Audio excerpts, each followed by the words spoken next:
Welcome back to the Three Beards podcast. I'm Craig, along with Brian and Ryan.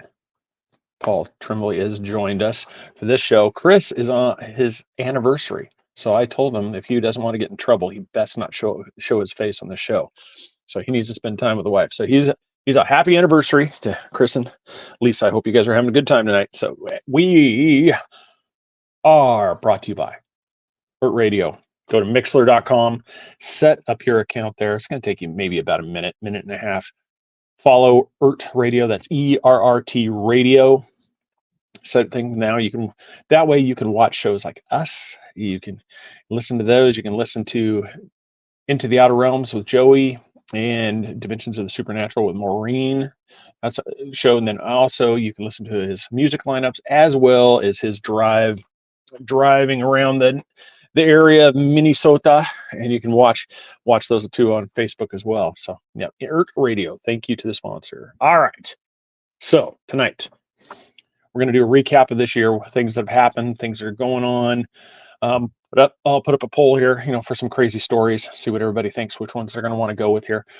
Then what we'll do there too is then we're going to do some predictions of what we think we could see next year, as well as with Ryan, his specialty, especially with cryptids and other realms of what he sees in the future, especially, and we'll even hit on Godzilla -1, the new movie that came out, his thoughts on that, and the hope that is renewed in a lot of us, that this may harken a better era of monster movies.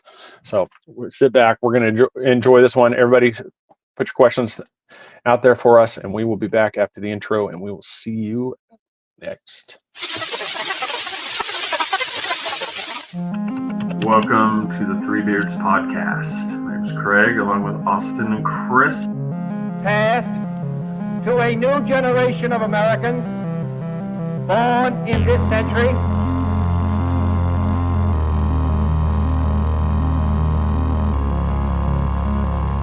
Let me out. That is why you need me.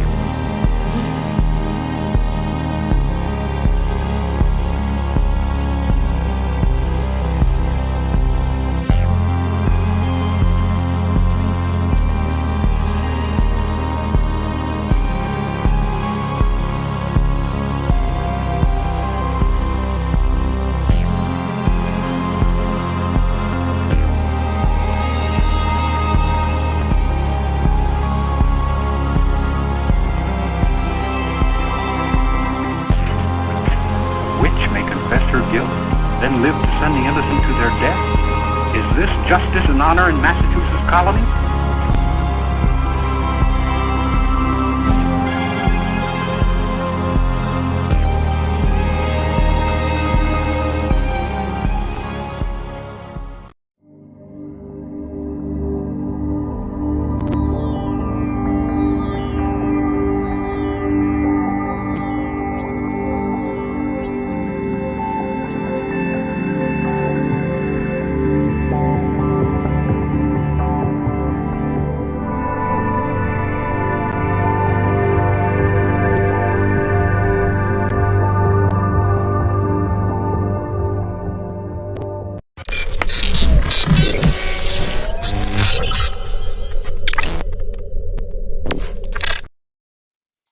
I figured Ryan might appreciate that.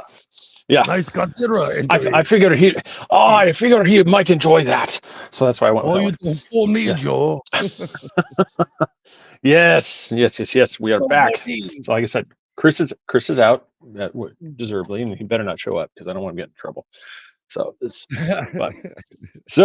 we are. But happy anniversary, happy birthday. Yeah, I think they're going to Capitol Grill, so he's taking her out for a nice dinner and stuff. So that'll be good. So that's one, and then throw a burger down the throat. Little dice for everybody. Does anybody? Be a little awkward. Hey-o. Hey. Yes. No. So we're going to be doing. So what we'll do is I'll put that poll up here in a little bit for everybody. We're going to be talking about kind of going a little bit over what's been happening this year, along with some of the things like people have been noticing, like within the paranormal communities. There he goes. What's it saying? It's Journey Through the Gate Paranormal Portal podcast shirt. And she's in the audience right now. I support my podcast. Look at you repping. It's a little bit chilly in my hands. Yeah, yep, there it is. Journey Through the Gate Paranormal. Brian Tits. Yes, it's Brian's. Yes, my hairy boobs. It's like Russian tits. You like the? It's like Russian roulette. Am I going to pull up all of the shirts or just the one? Ooh. You want to play the? Yeah, it's like there's Moose and Squirtle. Right. Oh my God. There it is. Yes, that's fantastic. Yes. So we'll be talking about that. There's been a lot of in this last year. There's been a lot of infighting in a lot of the paranormal cryptid communities. We're gonna talk. Well, the main thing we're gonna talk about. We're not gonna trouble, but we're not. No names are going to be thrown here. I mean, because people are going to know. Just it'll be inferred through some of the talk. People will be able to figure this thing out. Yeah, but it's just no name. It's going to be Stephen Greer. Yeah, well, it's going to be those things where you can tell the people that are in it for clicks. They're in it for fame. They're not actually in it for. Even though they claim that they are, you can tell that they're not into it for actually just making the discovery and trying to figure out like scientifically what is out there, because they don't do the basics. They don't go through the research thing. They don't take notes on, temperatures. They don't do the basic stuff that you should do whenever you're doing an investigation. Anything that's out there, you should be able to you keep note on these things. Light sources, wind, everything that could possibly make something of these events. That's what isn't in, a lot of these people aren't doing. Yeah. Well, that's exactly what it is. Boring. I just want to talk about the stuff and the things I saw. And that was a concrete proof. Yeah. Except it basically comes off as you're writing a Stephen King novel. You're just creating a creature just to create it. If it's a Stephen King novel, there's a blind black woman who's older. There's a single guy and a single girl that always had messed up lives and meet, and then they'll eventually get pregnant. There's a retarded, I'm not allowed to say that, mentally challenged gentleman. Whatever. There's a clown spider in the drain. I mean, I said, yeah. It's a spider. It's a I'm sorry, spider. Was that a spoiler? Should I is it too soon? 9,000 pages because 6 kids were afraid of a fucking spider. That's right. All right, so let's bring the man of the next hour for the full hour. We got Ryan. How are you, sir? Greetings, gentlemen. I'm doing good. How you guys doing? I'm lagging again. Welcome back. Lagging. Yeah, and there's a lot of things like King saying. I've noticed a lot of stuff. That's one of the things that too is kind of get your guys' take on that.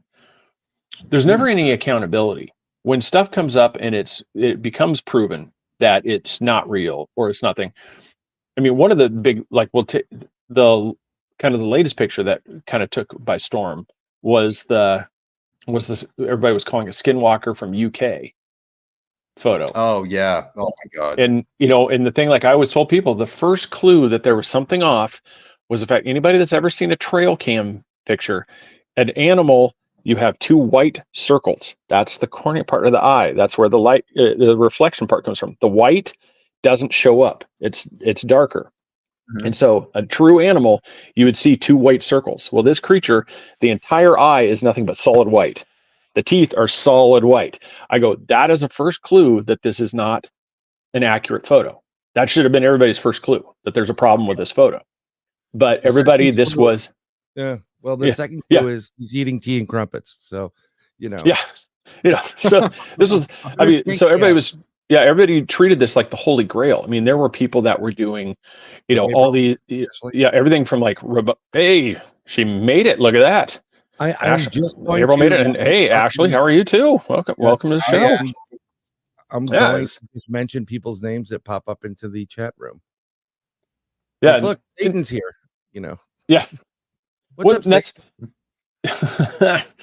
and that was for me. So kind of going back to that question for you guys is where does the onus fall on somebody to go back then and write the record, because if you make claims like, I went back and I viewed this and I saw all these things about this creature and these are all the things, like feelings I got, and then it comes back that the image is false, the image was created, well, then what happens at that point? Because at that point you've made all these statements about something that clearly isn't a real thing. So where does it, so how do we correct the record at that point? Because mistakes are made, but when people hinge, like, these are steadfast, this is for sure the real thing, and then it comes out false, it's like, oh yeah, you just hit a brick wall.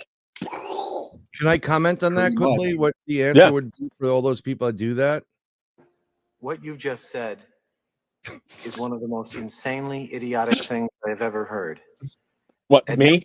Or the rambling, incoherent response, were you even close to anything that could be considered a rational thought? Everyone in this room is now dumber for having listened to it.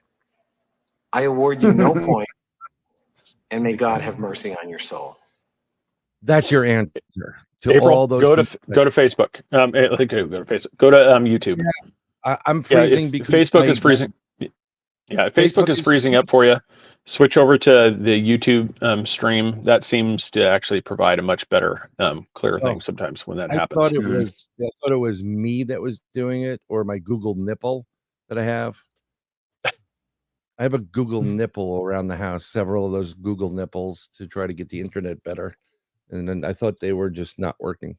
But Facebook. So even in the comments, like I said, with people that are watching too, think answer. You guys can, and I'll put your answers up there. So what do you guys think? What, as a community, what do we need to do to write the record when stuff like that happens? Because it's not. Some people, it's not intentional, but then you can also weed out the ones where you can clearly tell charlatans. Right away, because they won't back off of it. They're like, no, it is for sure. And you're like, no, it's not. I mean, it is an altered photo at best. I mean, it could have been another creature, but it's definitely been altered. Well, in that case, that's when you got to keep the pressure on, Craig. You don't let them get away with it. You got to hound them and, show them how you proved it was wrong. Like the perfect example of that was the guy on Twitter, the guy that was making dinosaur puppets. I'm not sure if you saw it or Brian saw it, but there was a puppet that was clearly supposed to be a dinosaur, and he was kind of writing a horror story to promote up in the you see it in the window. That's looking in. A horror story, like, to promote his art, and he never once said it was a dog man. Not once. I scoured his entire thread, and that thread goes back about a year. I scoured that whole thing. Not one time did he mention dog man. Other people from outside came in and said, oh, that's a dog man. And they were taking his photos and dropping it in Reddit and dropping it in Facebook groups going, oh, this guy saw a dog man. But he still had the maturity to say, well, I never said it was a dog man. I'm sorry you guys thought it was that. I never meant to hoax you. That's what people have to do. People have to take that maturity level and say, I didn't mean to hoax you. It got carried away. Whatever the reason might be, admit it right in public. Hey, Katie. I don't think it's going to work. What's up, Kate? Natural April 333. Oh, naturally April. I think the angry villager approach is burn them, really, because what's going to happen? Disembowel them. You're going to do that, and they're going to ban you and block you, and you'll be talking to yourself. They're in this day and age. It comes to a point where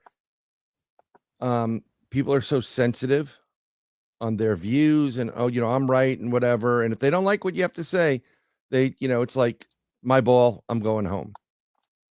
It sucks. True. So you can, you can do to counter that is you can take their work and say this and put up a nice essay or a video essay saying, this is the reason why it's not.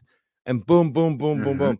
And just not rip them apart, but show them like, here, this is where we went wrong. And you can even give them credit. Like some people, in the dark, they may have, not seen the shadows or whatever, or the label from China. And this is, and that's what you do with it.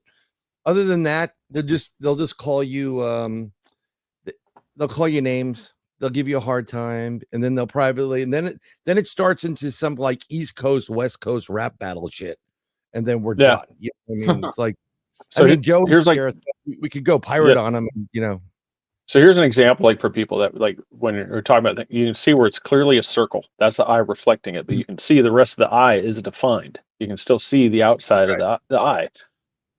Where I'm looking online, I can't find that picture anymore. I wonder if it's been scrubbed. That's that trail cam one. It's available. I'm looking. I can't. Yeah, I'm trying to find it right now to compare people. But you'll see, like when you look at that one that we're talking about, this entire area, kind of like almost an oval shape, is solid white. You don't even see around. It's like they blurred out the eyes, and that's one of those things where that's kind of what I'm talking about, where it's just, you can clearly. And that's the thing. It's like it's not so much like shaming people. It's just one of those, and just in the nature of science, it's like there has to be some. We have to have some sort of accountability type thing, so that way it just doesn't become the crazy person on the street corner wearing the placards screaming that the end of the world is coming, because then everybody just treats everybody like crazy people. They don't take anything seriously. Ryan, Brian, Dave, everybody, myself, everybody gets lumped in the same crazy soup. There's no defining it. That's true. That's very true. I mean, but you're bringing in, in the name of science, but none of these people, nobody's, and I'm no longer going to be here. No one's a scientist. I'm freaking out with my internet right now. So yeah. I'm trying to I'll find that. So yeah. That's one. Come on, I'm seriously. I'm looking this thing up. If one of you guys could find it, I'll put it up on screen. But I'm searching Google right now. It's not coming up at all. Go to my page, Craig. Okay, I'll do that here. Yeah, because it's crazy. I'm doing it. So I agree also with Katie. It does come down to a lot of experience, but we're not scientists.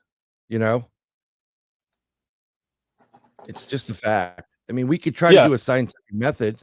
Some of us are trained in scientific methods from schools or university, whatever. Well, and see, that's just it. Is I think even just one thing is, it's not like we're asking everybody to be a professional scientist. It's just one of those. Just take the time to like that. When somebody asks like, "What time of the day?" As soon as you ask questions, immediately is, why are you being a troll? Why, just because you don't disbelieve, only, and that's the thing. That's not what it is. It's just as people, like, we're trying to get these bases. So when somebody does call BS on it, we can say, no, well, we did this, this, and this, and this. There's something here. Whereas opposed to just throwing out a blurry photo and saying, I have definitive proof that this exists. And you're like, but I don't see anything. Well, that's because you don't believe. Well, right. No, I use my wife as an example. She doesn't believe in these things. How am I supposed to take that image, walk to her and say, look at this, honey. Do you believe now? No, I see a blurry photograph.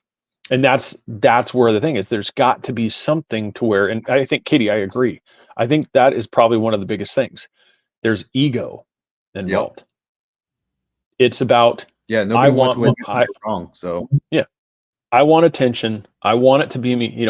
This is mine. This is mine. And I'm like, and if you say I don't see anything, oh my God, boom! You might as well have just, called them every profanity that you could in the book, just because you say that I don't see anything in your photograph. Right. And I don't understand. I mean, I could probably get terabytes upon terabytes of blurry photos. Yeah, and that's because they don't just send you one; they send you like 7 of them, and then the ones that like, well, this I cleaned it up. I'm like, what'd you do to it? You spill milk on it or something? Like, no, you just put the red hue over the whole photograph. Yeah, that's the filter. We just changed the color aspect. I've turned it purple. I've turned it blue. I've turned it green. Can you see it now? No, it's the same thing. So, all you've done is just change the color aspect of it.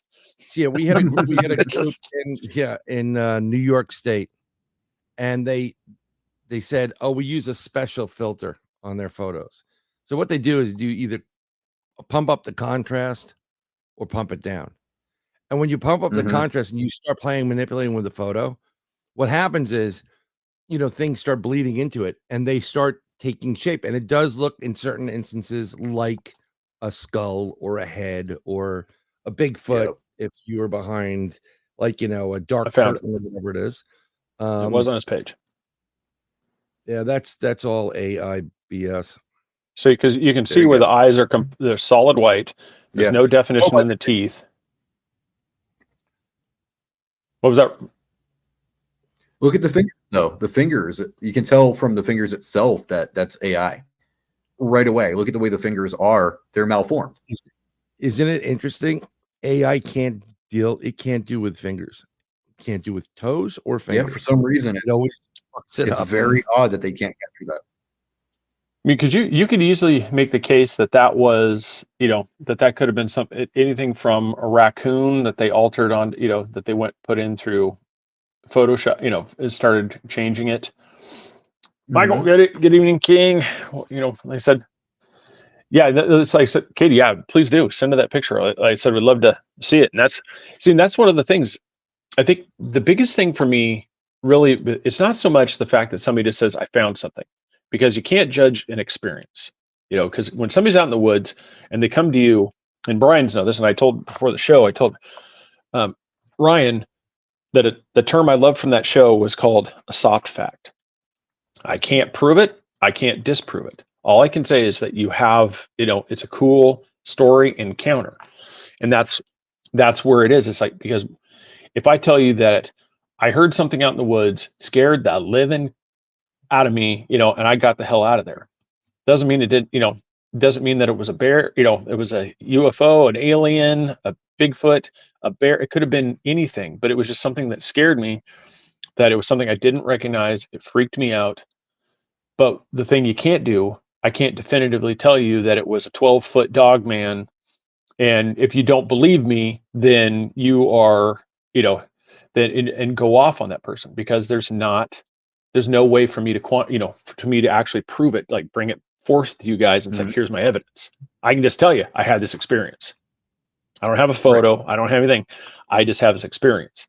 And that's where I try to tell people, I go, you have to draw the difference between somebody that claims I had an experience and somebody who claims to be an expert and this is my definitive proof.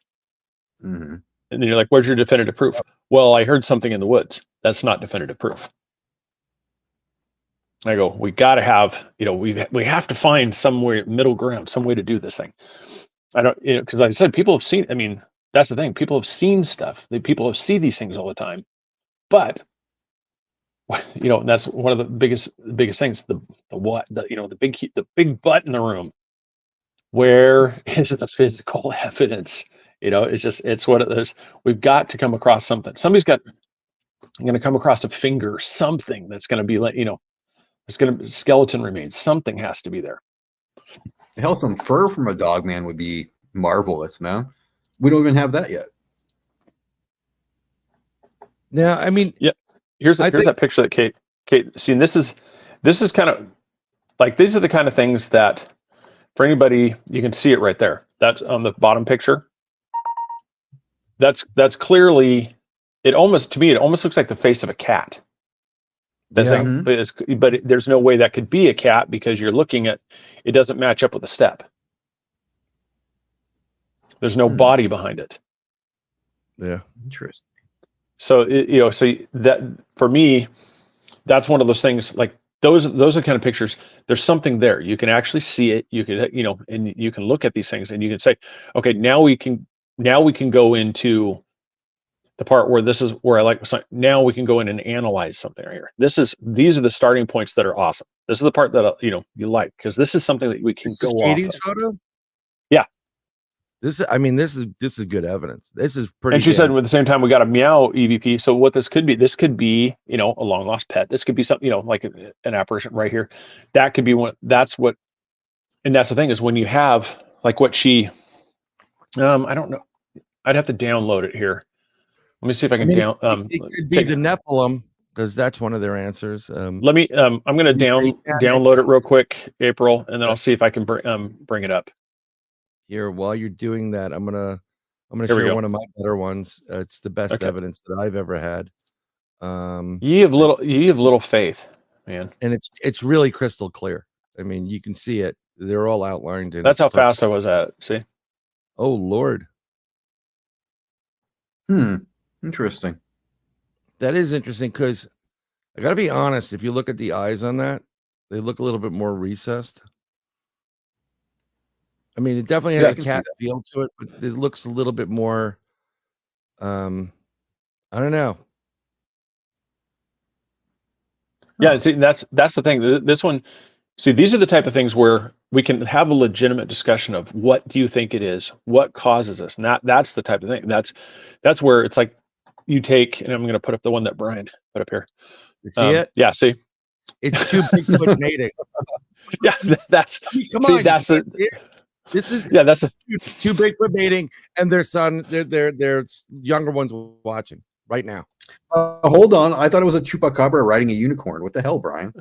No, you can clearly see it's Bigfoot. Look at Bigfoot. Come on. You can see the teeth on one of them. Yeah, like I said, it. Yeah. You know, this one right here is.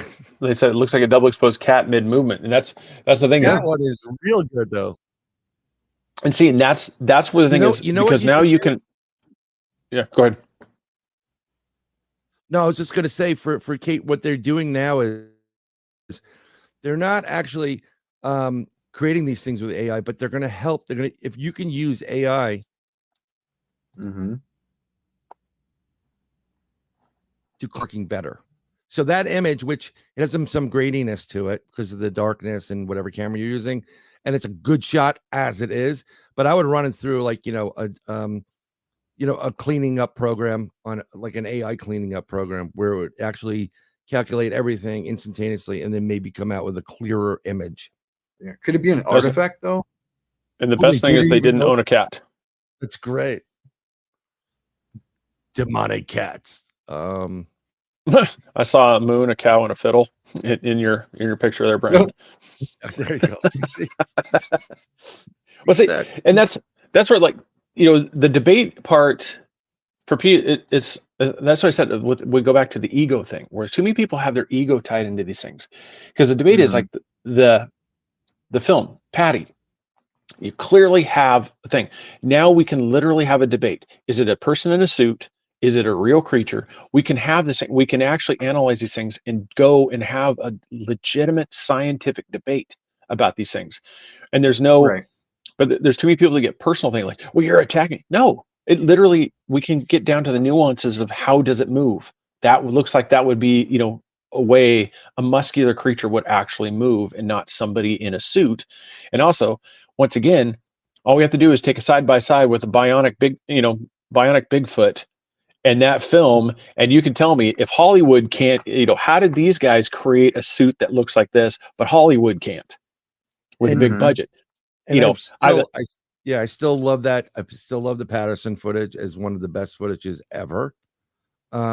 Any footage when that crypt, the Bigfoot or Sasquatch, whatever the hell you want to call them, when they're caught off guard or at a real distance, because I think they're very aware of what cameras are, and they do use, call it some kind of adaptive camouflage that they are able to do, or manipulating the electromagnetic spectrum.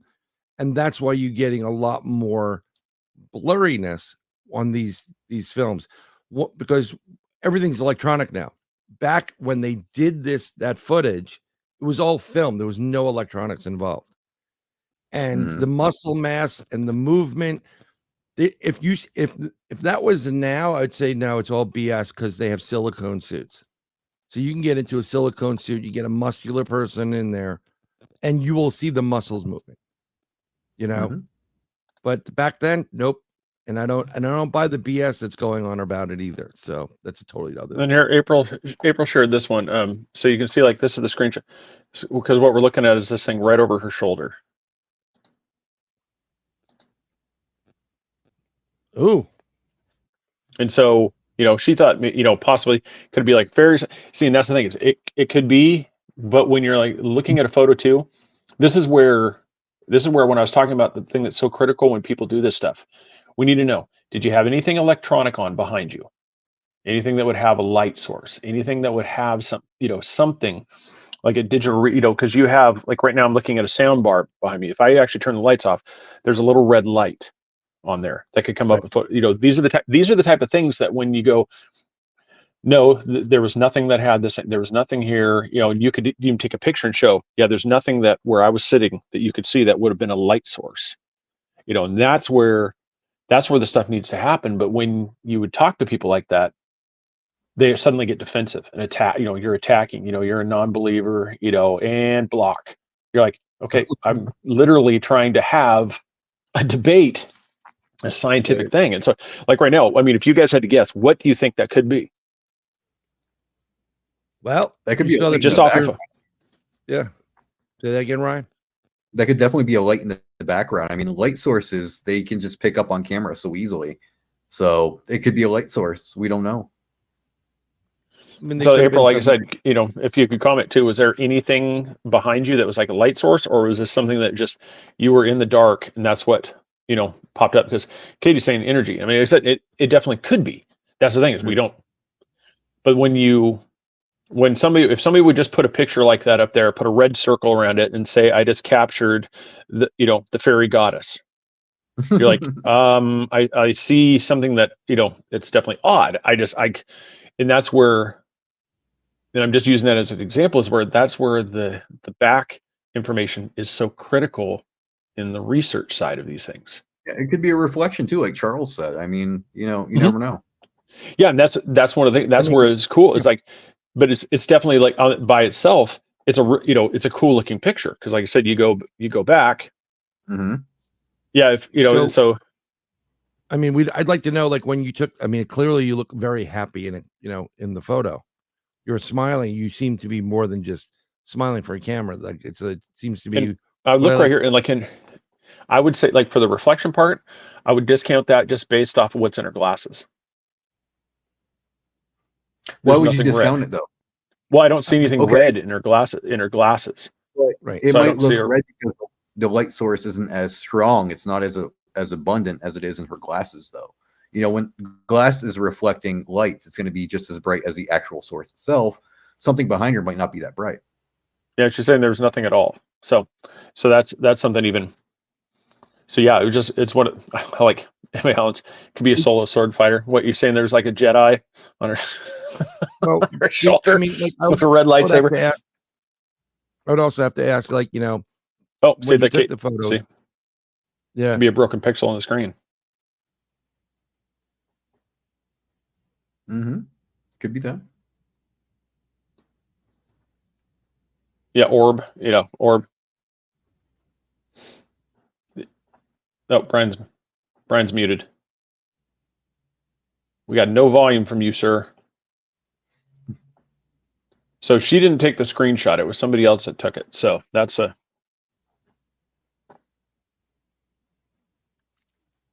Oh, Brian's frozen. Yeah, I don't have any audio from him. Better than. Do you have any audio from me now? Yeah, we got audio from you now. Now you're not trying to do a 1920s silent movie. Yeah, I switched. I mean, my like I always say, the Google thing is not working, so I'm getting somebody to come in to help me run wire. So I should be on and better. But I would ask, like, what were your feelings? Did you feel something? You feel a tingle? Were you thinking of a relative? I mean, there's certain things they may make their presence known at that point. That's something, like I said, there was nothing there. Then you definitely would be. This is pretty cool. If you could capture something like that, that's that color. If there was no light, behind you, that was that. Yeah, and so so as an example, that would be the one where this would be the fun exercise of trying to get down to the bottom, like what it possibly could be. Zoom in. That's one of those things. I go, I don't know. I'm so tired of the blurry photos. Yeah, me too. I'm like, guys, I know you might have experienced something, but save the blurry photos. Just quit posting them. There's nothing there. I go, I don't care how many red circles you throw up there. I mean, we need to make a shirt. Don't be a red circler. Don't be a red circler. No, I would just call it paranormal best evidence. That's all. Well, I put that picture up there. The guy, it was that guy over in Japan that walked around with his backpack and he had it on the wire and he had the red circle. And so everywhere you take a picture, all you'd see is this red circle over his shoulder. And then he took the one where he turned around. You could see it was just on a wire, a circle on a wire. And so just everywhere he took a photo, it's like, here's this one with this red circle up there. And so everybody's like, oh, the photo's like, I don't see anything. There's nothing there. That's the whole point. That's what makes it such an awesome troll. I go, we really need to do that on backpacking trips. It's just, all right. So that's enough soapboxing stuff. All right. We need to get to some fun stuff here, but let's get, all right. Things that happened this year. Ryan, what would you say is probably the craziest thing this year? Well, personally, or just for the community in general? Just everything. Personally, personally. Oh, well, dude, personally, I mean, I've been diving into the Yi Nararushi research, and I've been, seeing a lot of stuff that I never thought I'd see before. So, I mean, that's pretty intense. I've been talking to a lot of people from the tribes, and I never really thought that would happen either. And yet here I am. So community-wise, though, the drama, the drama is the craziest thing going on for the community. Well, side note, when you're trying to take a drink out here, it helps if you do this first. You take the top off of it. Then it makes it so much easier. Craig, come on now. I'm like this. I put it in my mouth. I'm like, we got a problem here. Got a little bit of a problem. Houston, we got a problem. And yet he wonders why we can't find Bigfoot. This is why. I know. I don't understand why I can't ever find anything. Well, first off, find your bottle opener. That would help. Oh my God. No, it's so that's, yeah, I think for me too, it's a lot of things are going on. I mean, we're not going to get really, I don't want to really get delve too much in the political side of it, just because that's not really what we do. But it's just, because we try to keep it somewhat lighthearted, because we could talk about, start bleeping everything out. Yeah. When we talk about the war and it's, you got the wars and everything. I really think that there's something in play that's really started this last year with a WEF and the way that there's something they're really preparing us for, and that's going to happen possibly next year, because they're all in. If you remember, Klaus Schwab saying you're going to own nothing and you're going to be happy about it. So I really think that they're really preparing a thing, because there's a lot of stuff, like even in the food sources, a lot of people are finding, they're really starting to push the bugs, the insects as a food ingredient. Green, baby. Because that's the green protein. That is the green protein. Cockroach powder, cricket powder. A lot of foods right now, and you don't even realize it. I mean, I think the grossest one I heard, I think this year, was somebody was talking about the benefits of cockroach milk. Wait, the benefits of cockroach milk? Cockroach milk. That is. So I'm assuming it's like almond milk type thing. I'm not picturing that there's some female cockroach that's hooked up to little tiny suction cups. Can somebody? Yeah, I don't. I just think it's probably just like, taking the cockroaches, grinding them up and blending them and making like almond and soy milk type thing, and you're just having cockroach milk. Because it's okay. Somebody first of all, tell me where the I know. Where are the teats on an almond? Let's just get into the whole thing of that. I just picturing some oversized palmetto bug with little suction cups. And it'd be like Matrix. I've seen the farms where there's cockroaches for miles around, all with milking devices on them, providing your substance. Neo, that is your existence. I'm gonna be sick. I want out. Get me out of the Matrix. Nasty. Yeah. So I mean, and then the other thing is, I mean, it's actually in the store. I mean, did nobody even think about this? The Soylent Green. It's there. It's there. I mean, it's an actual product called Soylent. I mean, Yeah. did nobody do the market research, or were they just like, or did somebody knew and they thought it was a joke, and then it took off and people, really liked the product? I don't know. I mean, Charlton Heston. I mean, when you want to talk about predictive programming, God, It's he people. Soylent Green is Damn people. you. I'm sorry, that's a spoiler alert for people that haven't Damn watched you that all movie. to hell. Yeah, I don't know. I mean, those kind of stories, you see them and you're just like, I'm not ready for this at all. I'm just, I don't, Nope. No. I can't. I don't want electric cars. I don't want anything to do with it. I want my carbon footprint visible from space. Mhm. Because there is not much we can. I mean, Fukushima alone screwed the planet. So what are we saving? The planet will come back.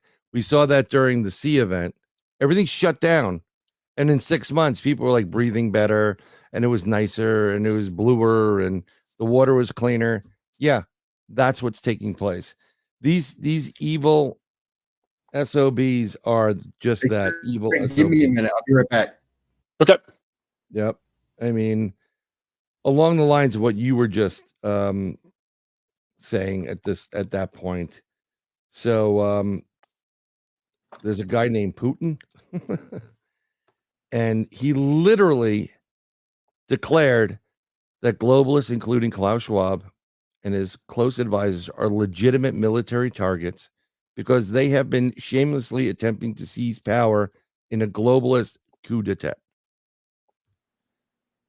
And not that I trust Putin as far as I can throw him, but he's the only one that has been telling the world the truth for a long time. Well, it's right out there. People can clearly see it. It's one of those.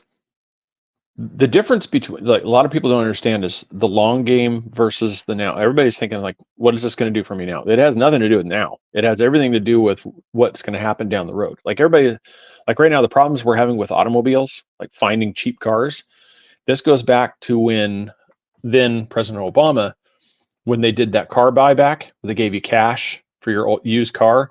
Those used cars were crushed. They were destroyed. So what that did there is that started this whole point of going green. This is one of those steps where now you've taken these vehicles and you've taken a supply of parts of old cars, you've taken them out of the system. They're no longer available.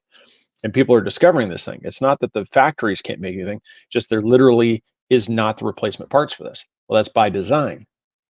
Can't keep driving your gas car if you can no longer fix it. But what Good they're point. not telling you is that, one, we do not have the infrastructure. Nobody has the infrastructure in place right now for electric vehicles. No. True. We do not have the infrastructure in place. They're also not telling you that the reason why they want you to go to an electric vehicle is they can shut them off whenever they want. Mm-hmm. You're also tied to certain areas. You can't, when you have a 200 to 300 mile radius. It's going back to, we're going to get into a gray area, 15-minute cities. Mm-hmm. It's going back to a narrative. It's going back to control. And I mean, this is why one of the predictions you're going to see, there will be a blackout. And when everybody wakes back up and the lights and the power go back on, all the money in your bank is gone. The stock records are gone. Every record's gone because it's all been digitized. And guess what, folks? We're all back to zero. But don't worry. We have a digital currency, and we'll give you some money. But not you, Craig, because you just mentioned Klaus Schwab in a negative light, and we're not going to let you buy anything for the next week. So That's right. Well, and you think back to like what you were just talking about, because Netflix, the movie was just released, Leave the World Behind. My buddy that I'm on the show with,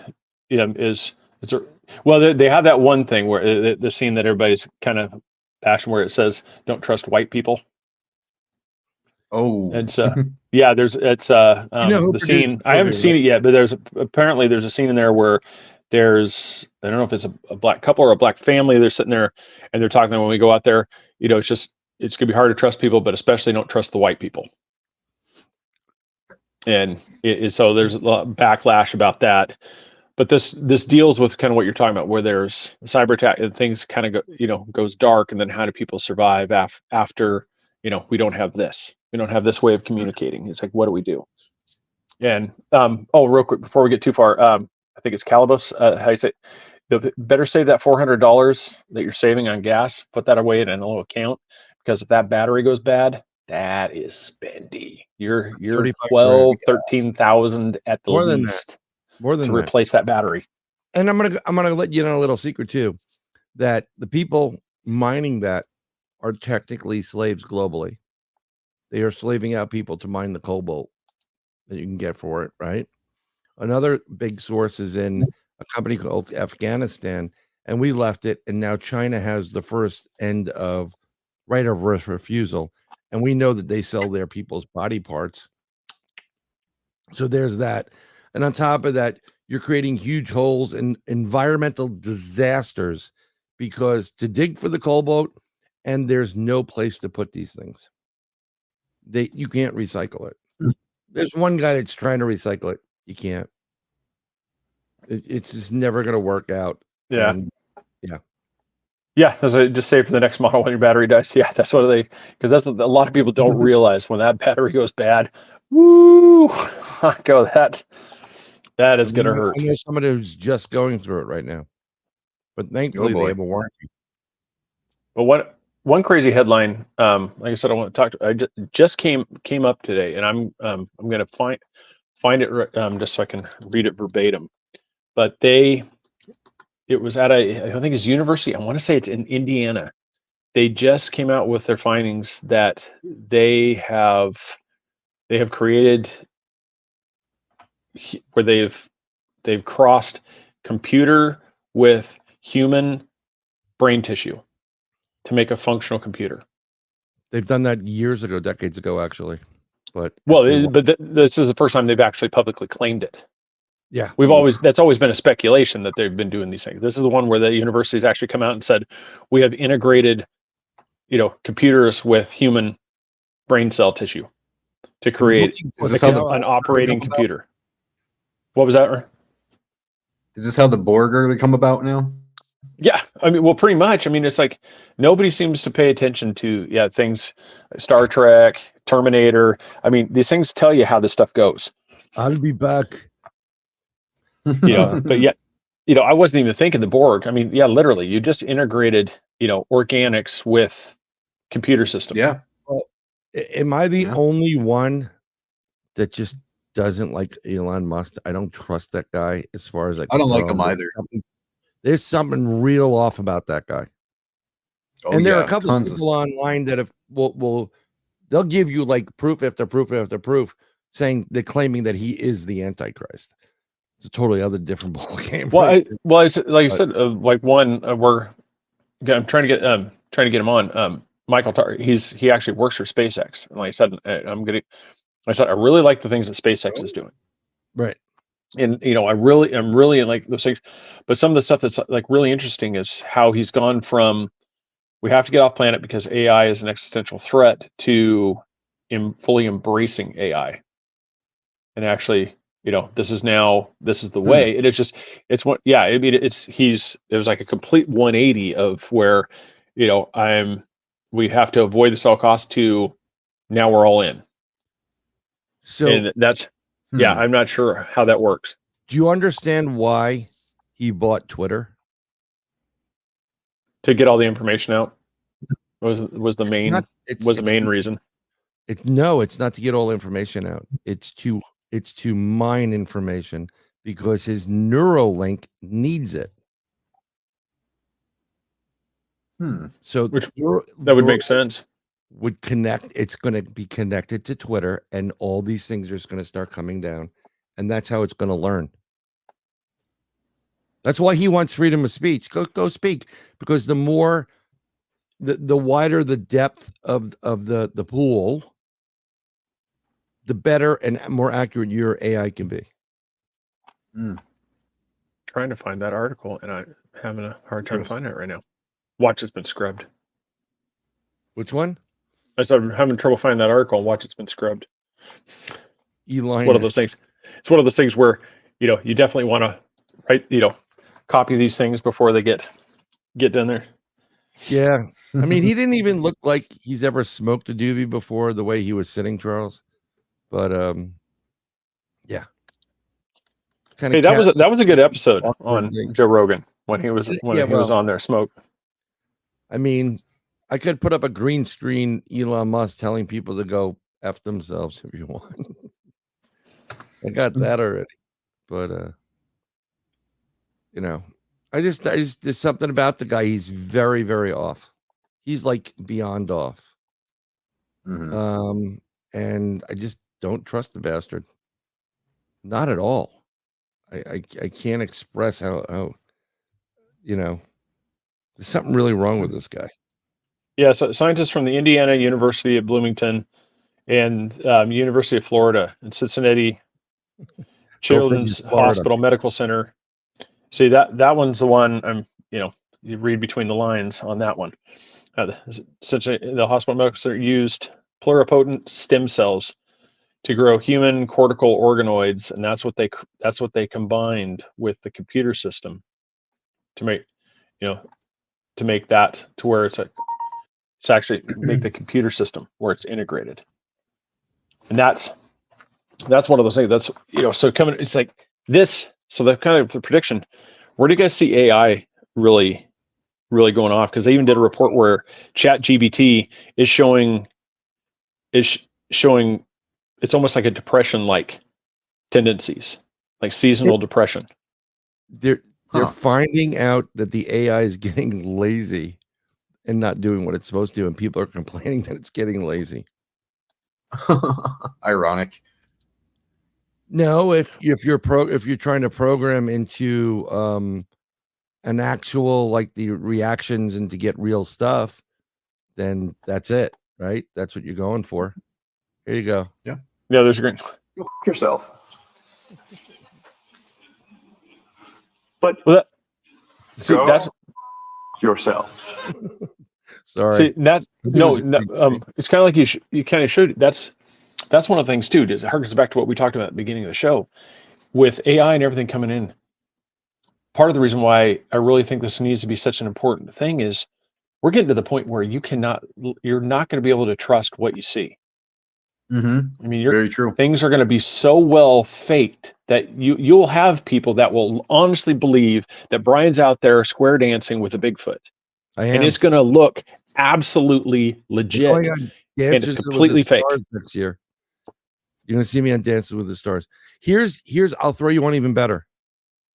We're getting to the point where AI can't determine if it's real or not. True.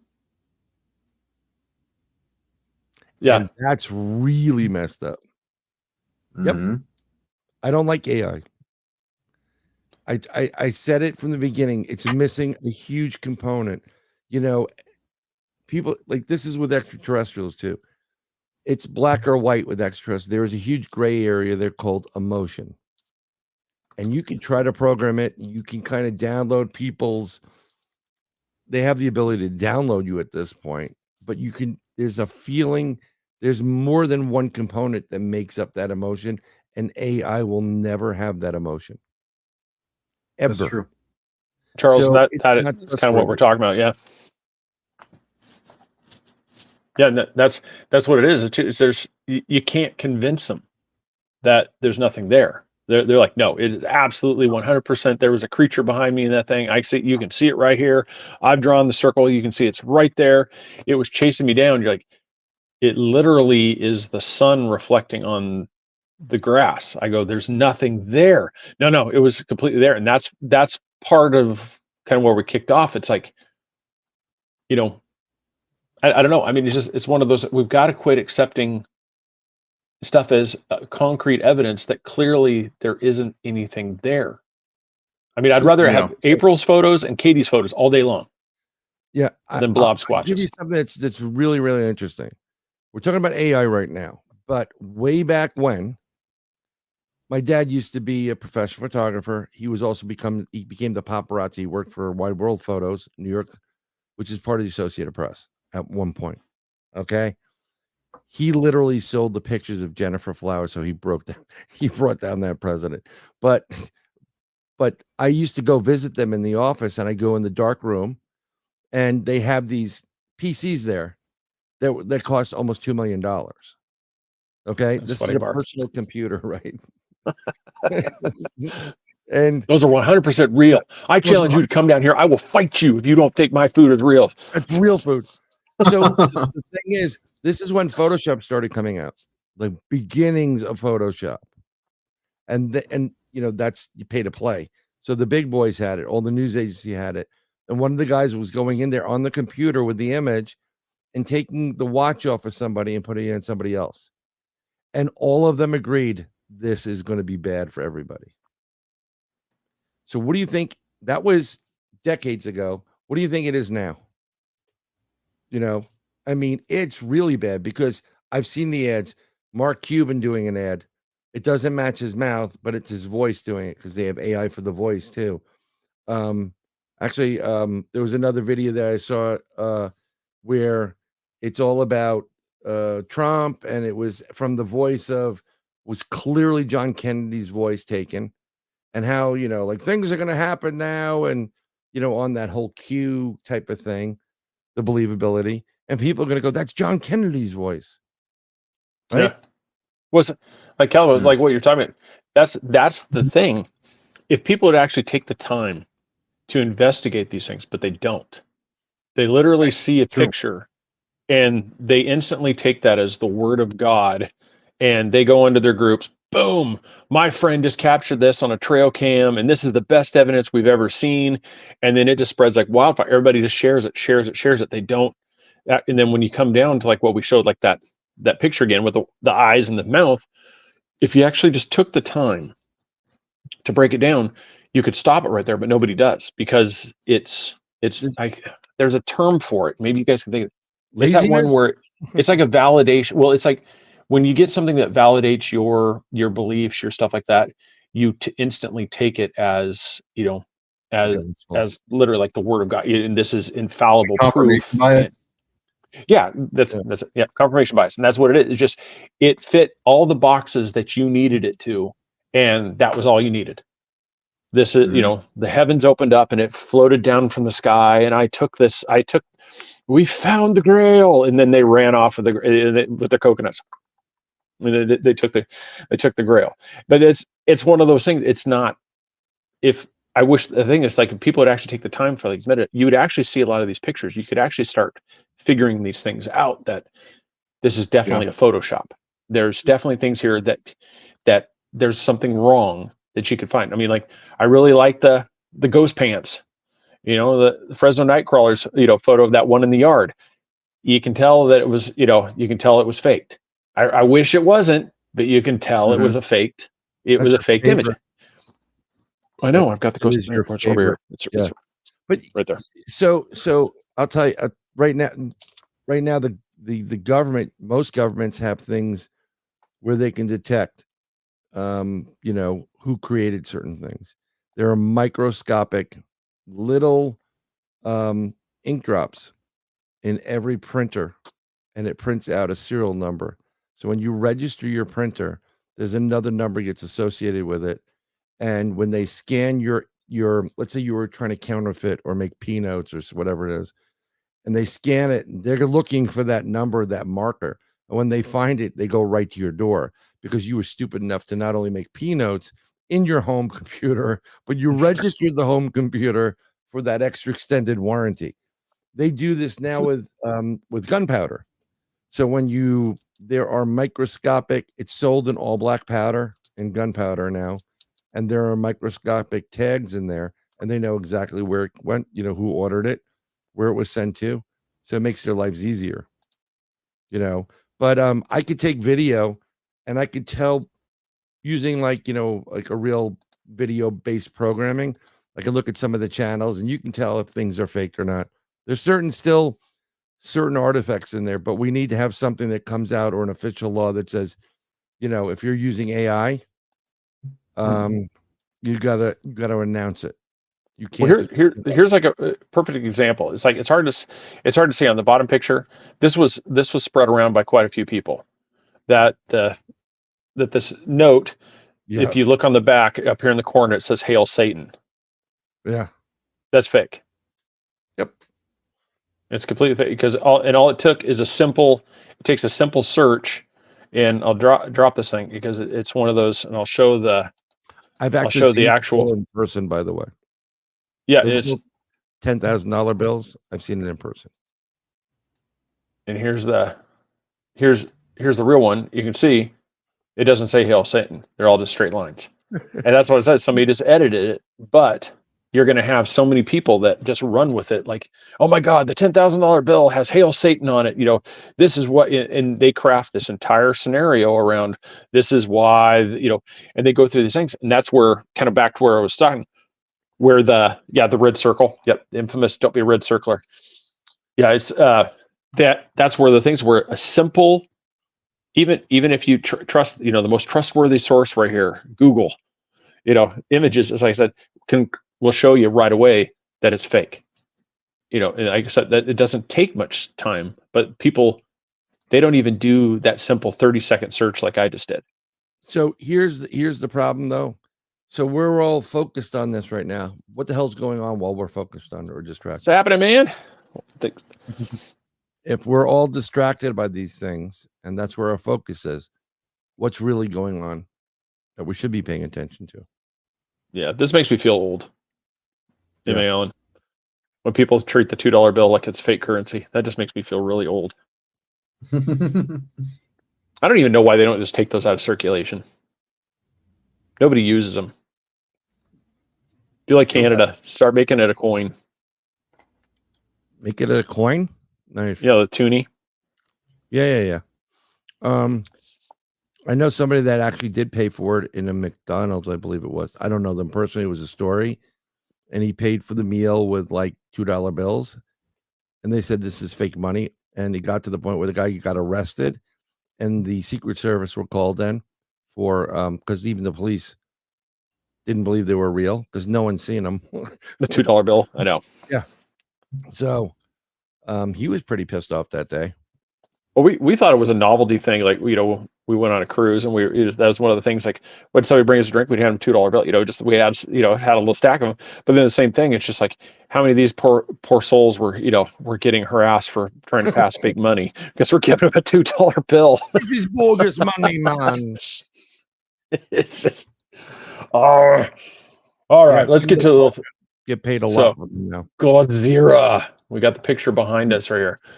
So, without giving too many spoilers for the people that haven't seen it, we're going to give the Siskel and Ebert review from Mr. Ryan Tremblay down here.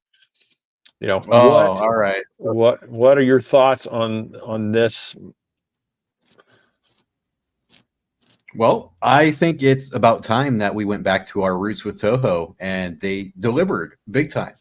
They gave us the dark, brutal, non-caring Godzilla that we grew up with in the original 1954 movie and the 1984 movie as well.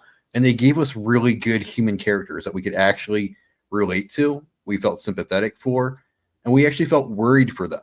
We got so connected to them that when we saw Godzilla, we're like, oh my God, which one's going to die this time?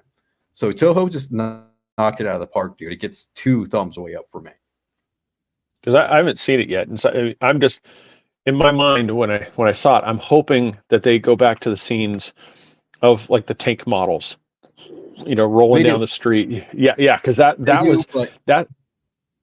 There's CGI as well. There's some CGI. There's some model work, but there's CGI. But they do give you that feeling from Return of Godzilla from 1984, where the models look so realistic, and they also give you that sense of impending doom that when Godzilla is approaching. That it's not just some rubber lizard. Everybody's generally afraid. They're terrified. So it does give you that horror movie sense. I think you're really going to like it, Craig. Cool. Yeah, I definitely want to see this one because it's kind of a funny one. I'm not quite sure if everybody else liked it, but the part like when Godzilla's doing like the flying on its tail. Oh, the drop flying down the path. Yeah. It's just, but it's one of those, it was just those old ones. I just really liked, we talked about it. I can't remember if we talked about it on the show or prior, but it's just one of those things, even like Star Wars. It's just where it's so critical that get back to what made it such an iconic thing was in the way that so many people they've embraced like computers and everything just looks, doesn't look real, to where the cool part, I mean, who didn't like the fact that, some of it was green screen, but just the fact that you actually had somebody in a suit tearing down electrical, looked like high tension wires and ripping those things down. It looked awesome. Like I said, there's some CGI in this one, but the way that they did it though, Craig, they kind of animated him so he has a sense of heaviness and he's got girth, and there was like that real sense of impending doom when you see him walking through the city. This isn't the 60s or 70s Godzilla that's watching out for the little kids or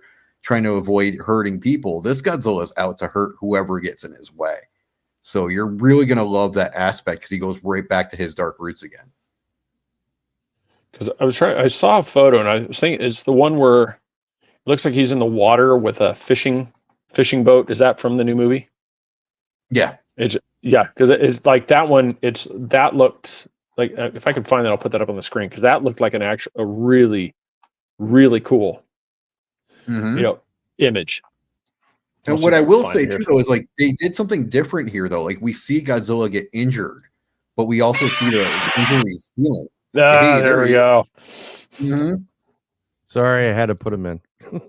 That's okay. I enjoyed it, but yeah, I'm glad you did it. I was, because there's the. Yeah, I was trying to find the sound effect for Godzilla. Godzilla. Yeah, so like I said, it looks really cool. Oh yeah, that scene right there, that's intense, dude. You're gonna love that scene right there. Because it almost, in a way, it almost has like a Jaws like look, to where it's just it's like you're at the same time you're hoping that the boat gets away, but you also know that those teeth are getting ready to do some serious damage on that boat. I won't give you any spoilers on that part. Yeah, but that's one of those where it looks like it would have that tension moment. You're gonna love the monster moments, but you're really gonna love the human characters in there too, though. The main character, they really made you feel a lot of sympathy for him. So you really connect with him on numerous levels. Like you just watch him evolve during the movie, and during each evolution, you find yourself getting attached to him more and more and more. So you don't want to see him get hurt or anything like that. But I'll let you see the movie to see what happens. Well, Alan, that's kind of, it is kind of a prediction, because that's one of the things I wanted to ask Ryan about too. Is so like starting like possibly next year, does this give you hope that they could really do an amazing version of Mothra?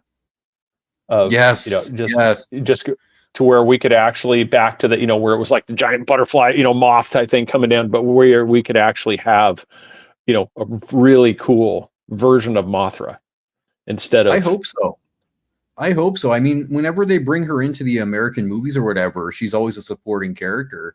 I think they kind of forgotten that she's just as important as Gojira is. And I really would love to see her back on the big screen where it's just her.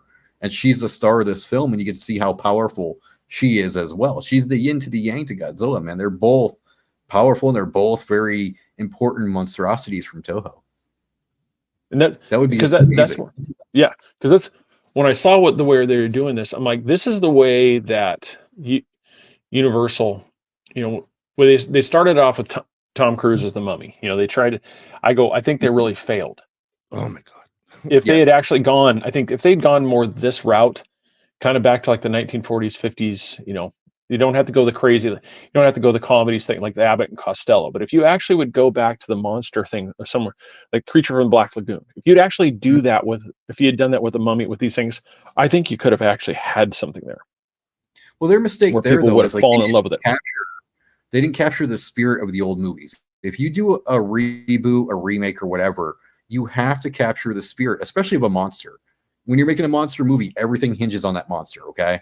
So when they made that Mummy, that was stupid. It didn't make any sense. So any Mummy fans just turn their backs on it. So if you did Creature from the Black Lagoon, or, like we were saying, Mothra, you got to capture her essence. You got to capture her spirit so the old school fans can reconnect with that version. And they'll support it because they can reconnect it with on emotional levels. And King, you're correct. That's one of the problem Yeah. is some people are not going to like this line, but go woke, go broke. Well, And I mean, it really is. Yeah, it really is. It's because it's not so much that why, because you don't want different. No, it has nothing to do with that. It's the fact of when you go with diversity in characters strictly for the point of just putting them in there. That's Yeah. what happened. Disney, when they're doing, I go, it has nothing to do with who's playing the part. It's the fact that they intentionally cast people in there solely because of skin color, sex, sex orientation. That was their sole reason for South Park. I don't know if you guys have seen it, the Panderverse.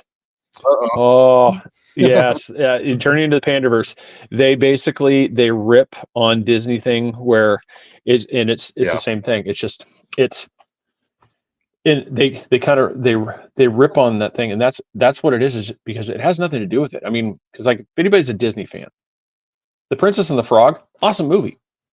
Like I said, no, people that watch it's a great movie. I go, nobody cared about who the ethnic part, the characters were because it was a great movie. But when you take something like, if you take Snow White and you suddenly make it like a black lesbian character, people are like, what the hell are you doing? I go, that's not what the story's about. When you go back to the Brothers Grimm, you go to these things, that's not what the stories are about.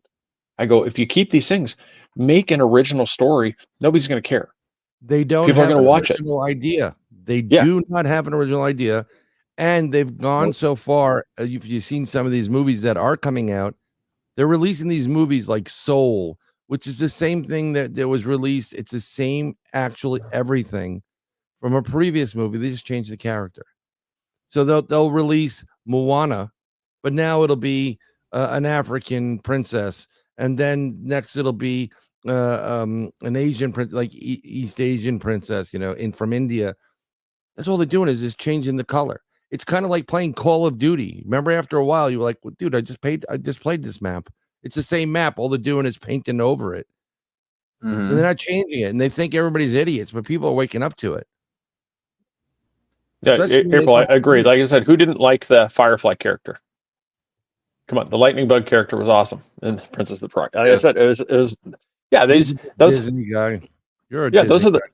yeah, those are the things. It was just, you could take anything. I mean, if they actually went, it'd be like the Godzilla movie that just came out, but the main focus was on a same-sex couple during the thing. You're like, what does this have to do with the movie? We're here to see Godzilla. Godzilla, like I said, they're like, well, we want to make this thing diverse. No, make a movie about, if you do these characters, nobody's going to care. I mean, you could go back into Hollywood, when you have Milk and stuff, great movie. That's what it was about. The storyline, fantastic movie.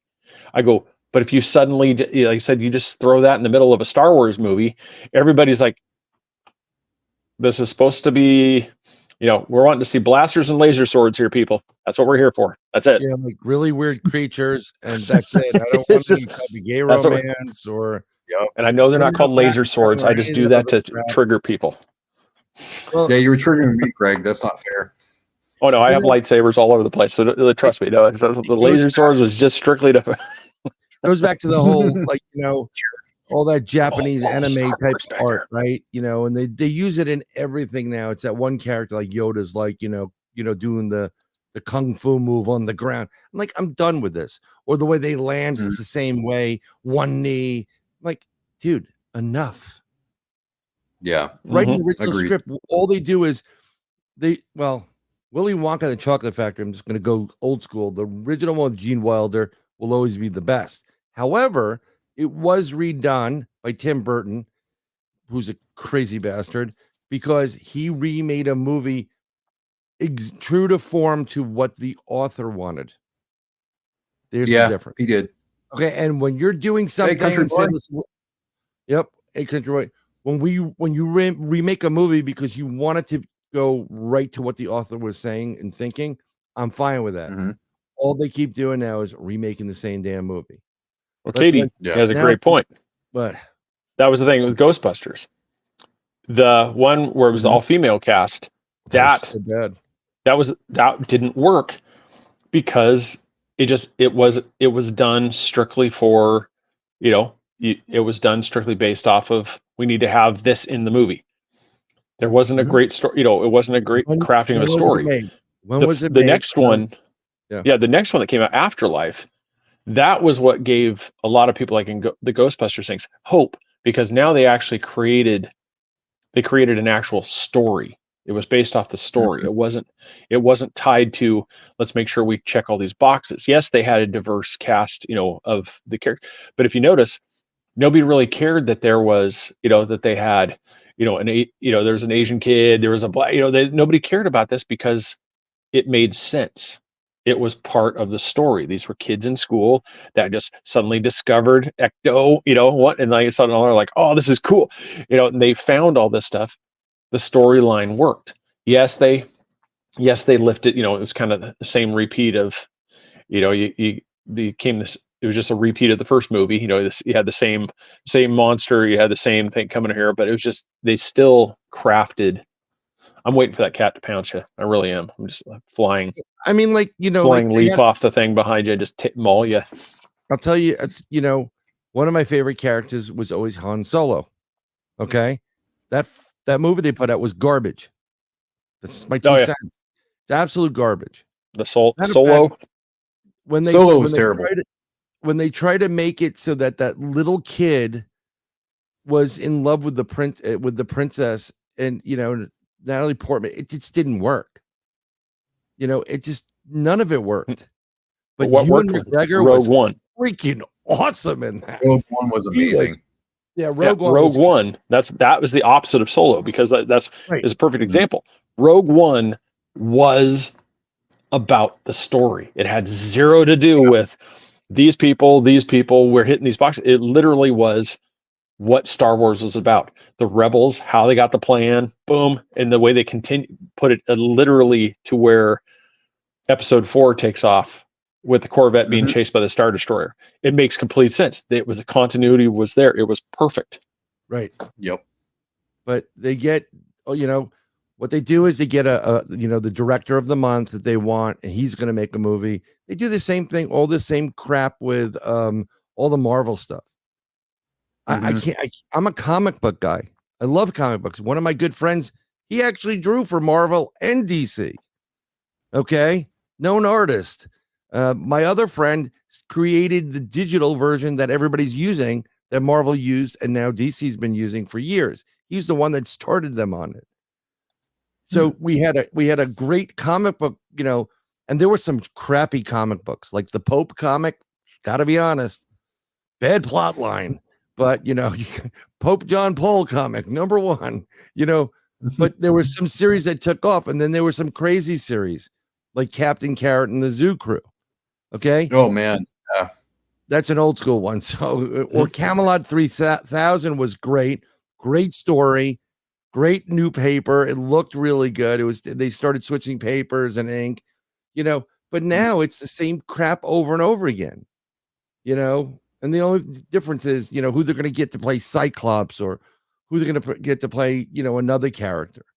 I mean, Guardians of the Galaxy, at least there is a little bit more of a plot to that. Well, Guardians of the Galaxy, the first one, amazing. Second one, like I said, the third one was, I said, like, for me, I can suspend. Like I said, it was entertaining, but it is nothing like the first one. I mean, as I said, it's just.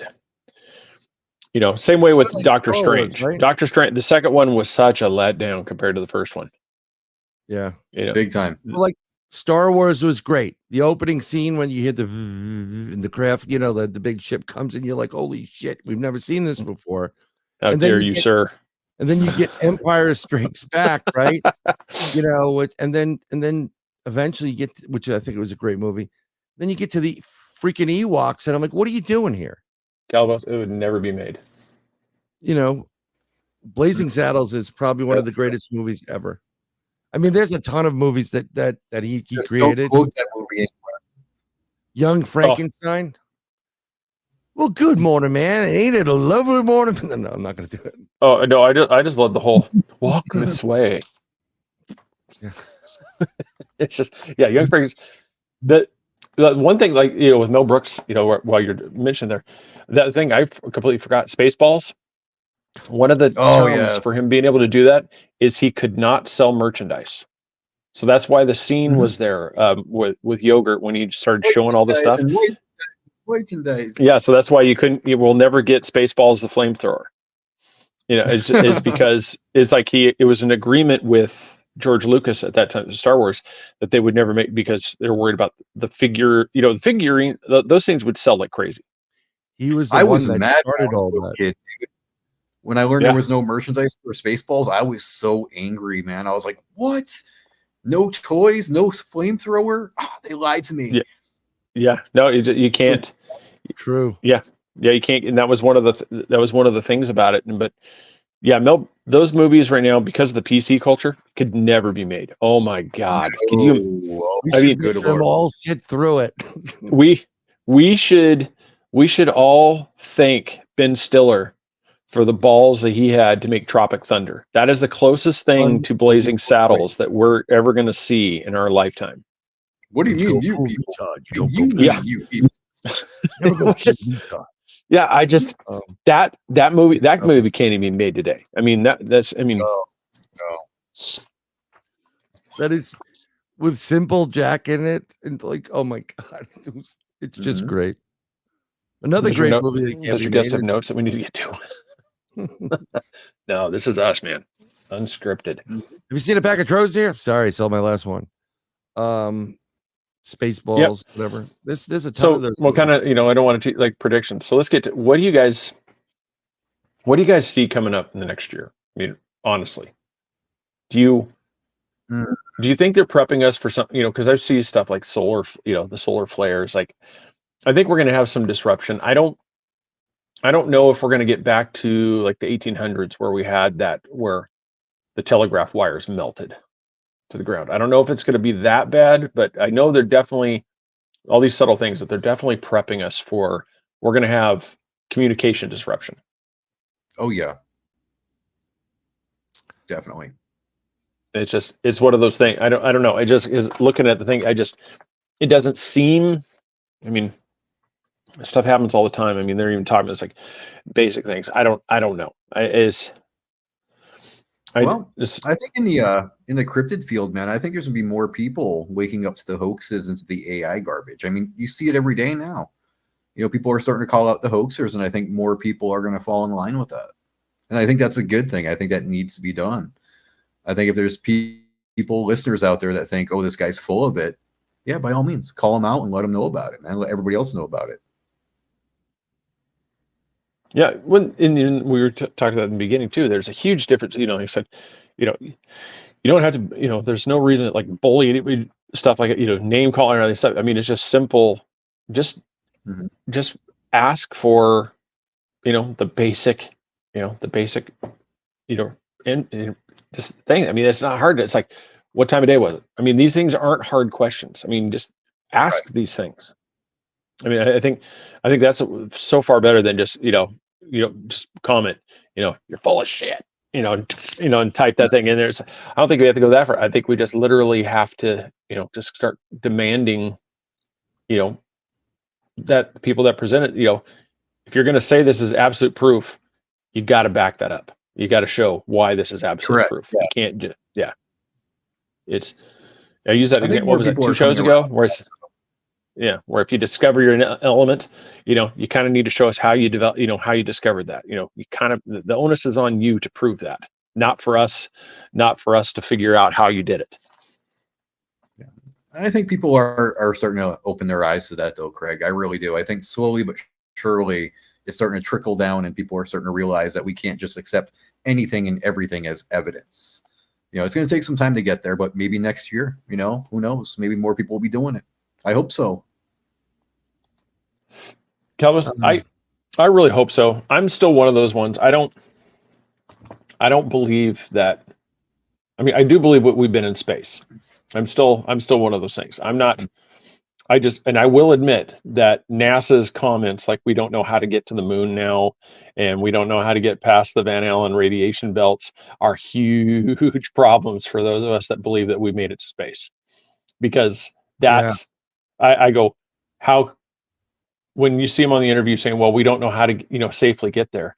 Well, there's a thing in the Smithsonian right now that apparently you did in the 60s. Why don't you just go grab that and just rebuild that and then send that again? Because obviously that made it with the guys. So obviously you know how to do it. So just copy that and just send it up and send it up in a Falcon Heavy. And it's just, it's not, that's the part that struggles, but it's just, I mean, I think I lean more towards something was discovered on the moon, and that's why we never went back. Could be. It's that we got there. Yeah, something was found, and it was it was an incentive not to return. Transformers, predictive programming. There are reports that when they went to the moon, they did find some stuff, especially on the dark side, and they were told, do not come back here. Mm-hmm. And if you come back here, there's going to be a problem.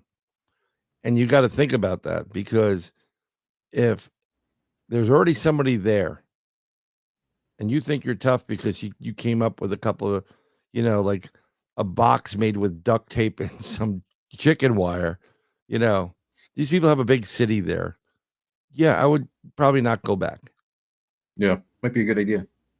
Right. Yeah, it's definitely for anybody that's never been to the Smithsonian. When you actually see you see these things up close, that's one of it really hits differently when you hear that interview where we don't know how to get back. You're like, guys, this is a rudimentary made piece of equipment. I mean, into modern times, it's like, if this can work, the current spaceships the craft that we're making should be, infinitely times better than this. I go, how is this not, where's the disconnect here? I think that's one of my predictions. I think that we're either going to get the truth that they're going to come clean that we've never made it past low Earth orbit, that was, that this stuff was made, to help along, beat the Russians, because that was the goal, get ahead of Russia in the space race.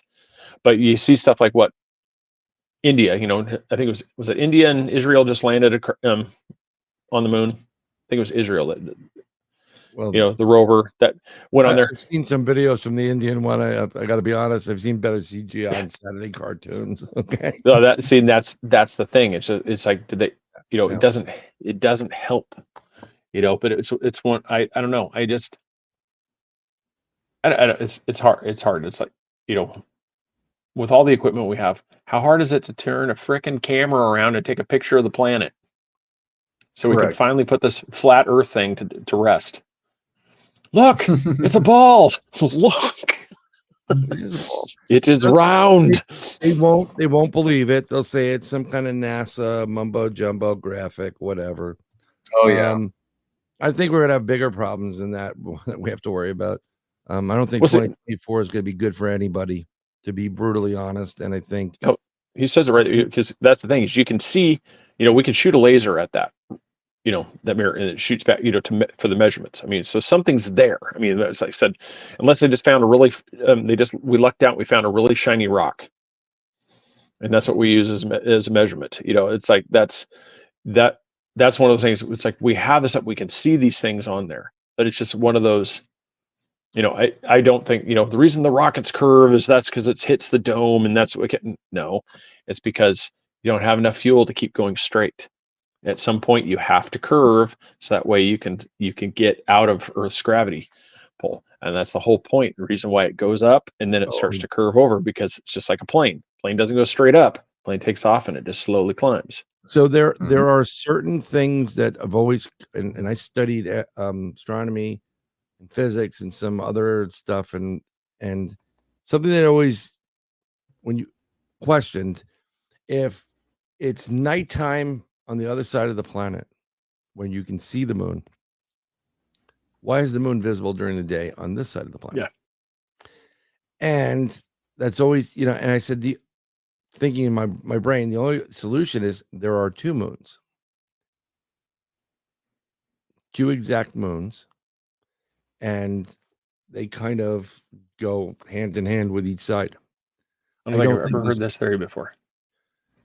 Well, it could either be a moon or another satellite that looks like the moon, which would be classified as a moon anyhow.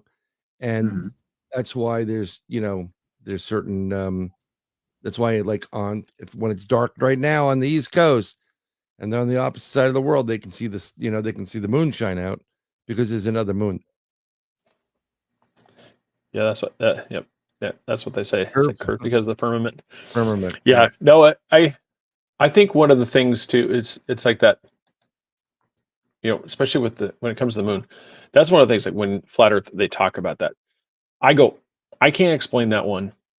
If you see the moon during the daytime out there, obviously the sun and the moon are up at the same time.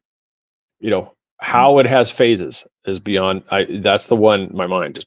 I can't grasp, because the moon and the sun are in the same thing. It should be a full moon. You should see the full circle, illuminated. There shouldn't be any part that's darkened out. And so that one, I'm like, it's just because even like experiments, it's like at no point when you have the light source exposed is the object, ever going to be shaded. So I don't know that one. I can't, I'm not. There's a great video by Cliff Hyatt. I missed that part during astronomy class because I was too hung up on their calculations, like how they calculated the distance to a star by their made up numbers. I was struggling with that one.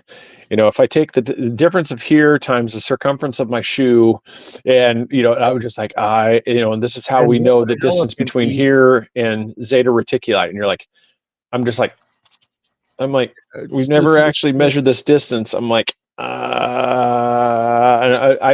I had a hard time, even though there's people smarter than me, they show it and it makes sense, but I always struggled with that part. So that was probably held in the same class when I was just had my head down trying to scratch and figure it out. I don't know. Why don't you get somebody on that will debate the flat Earth, and you get another, or you can no, I'm not. I'm really not sure about if I want that in. That ready party to rumble. What do you think, Ryan? Would you ever on your show? Would you ever have flat earther? No.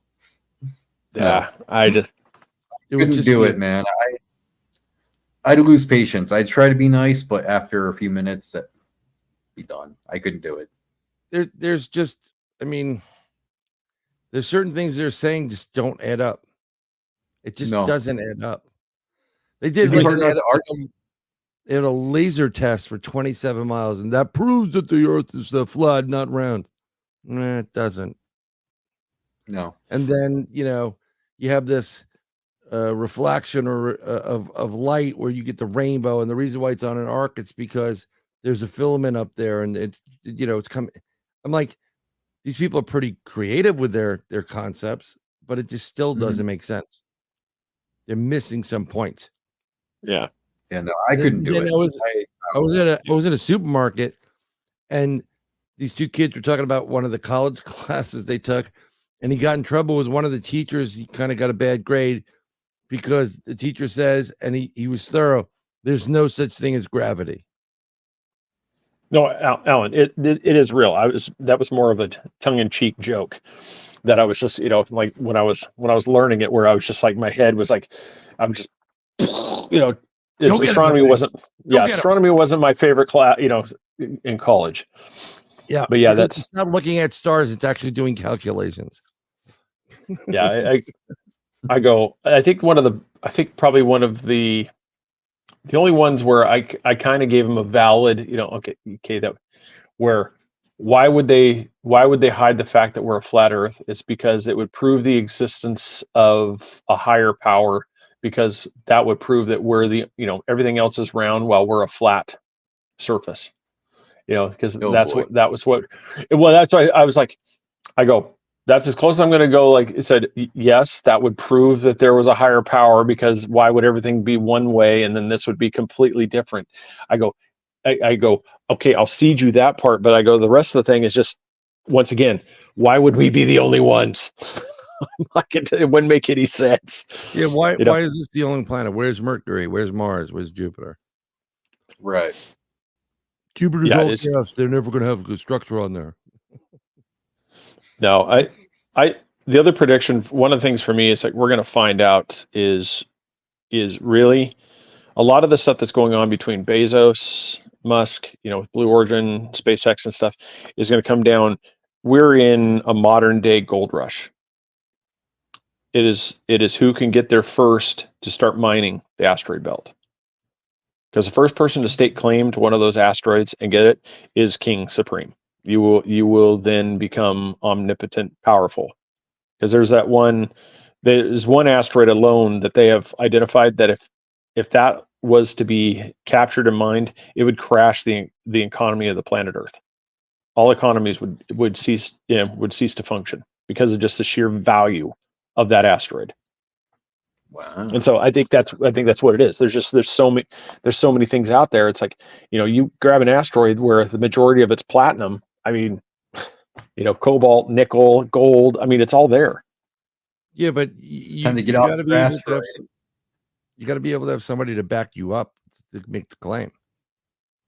So, well, I think that's one of the things. Like Musk is, I don't know if you guys saw this part too.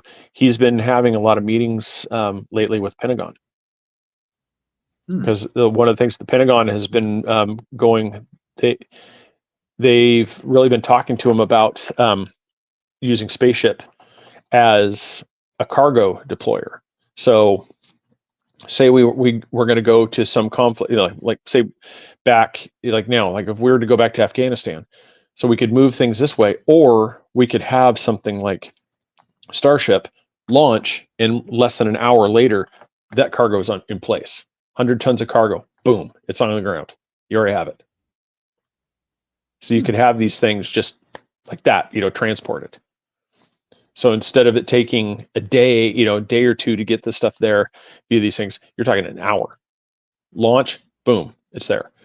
And so they're talking about that. And then, but there's also, first person to militarize. If you get military up there in position, that's how we're going back to Alien.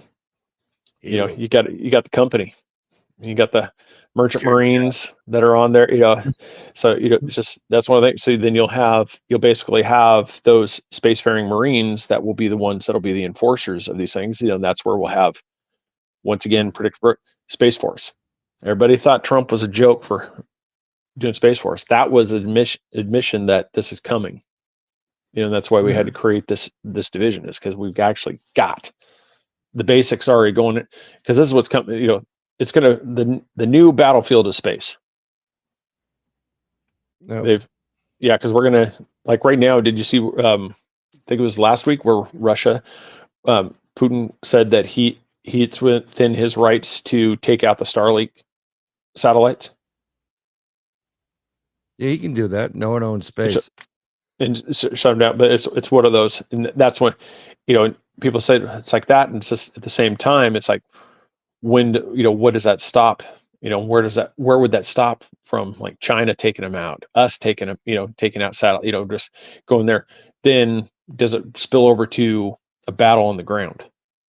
And that's where I think that's one of my predictions for next year, is that we're going to see a lot more of conflict based off of what's out there as opposed to what's here on the ground. Everybody's satellites and stations are armed, by the way, MA. They're all armed. God.